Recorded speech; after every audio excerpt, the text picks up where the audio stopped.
မြန်မာနိုင်ငံအတွက်ဂျာဟာမြစ်တစင်းနေမဟုတ်ဘူးနှလုံးသား55တိုင်းရဲ့အသက်သွေးကြောစတင်ရနေရမြန်မာနိုင်ငံရဲ့အသက်ဝိညာဉ်ဘေကစလဲတင်သိပါသလား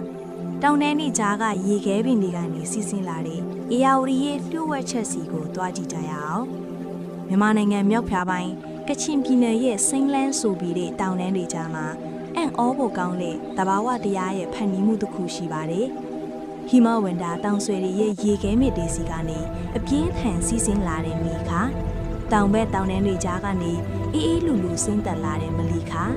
ကြီးမြစ်နှစ်စင်းစုံစည်းဖို့မိုင်မောင်းရာကြီးခရီးနှင်ခဲ့ကြပါတယ်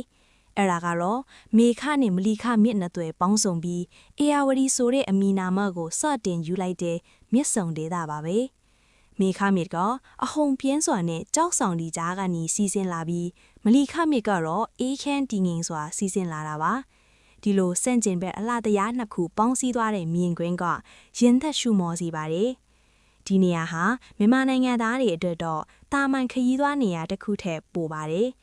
ဒါဟာကျွန်တော်တို့ရဲ့ယဉ်ကျေးမှုရိုးရာနဲ့ရာဇဝင်တွေစကြင်ရာနေရာထင်နေလို့ပါပဲ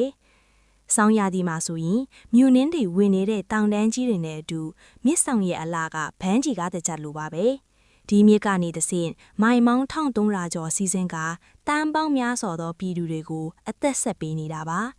ဒါကြောင့်မြစ်စုံဆိုတာမြစ်နှစ်ခုစုံတဲ့နေရာတွေမဟုတ်ပဲမြန်မာပြည်သူတွေရဲ့နှလုံးသားတွေစုံစည်းရာနေရာလည်းထက်ပါတယ်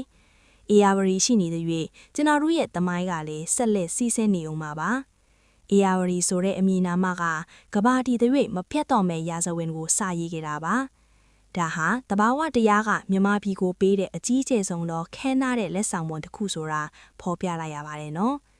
ထူးဆန်းထွေလာတွတ်တခါကဘာများကိုကြည့်ရှုဖို့ဒီ Insight မြန်မာ page လေးကို like and follow လုပ်ဖို့မမေ့နဲ့နော်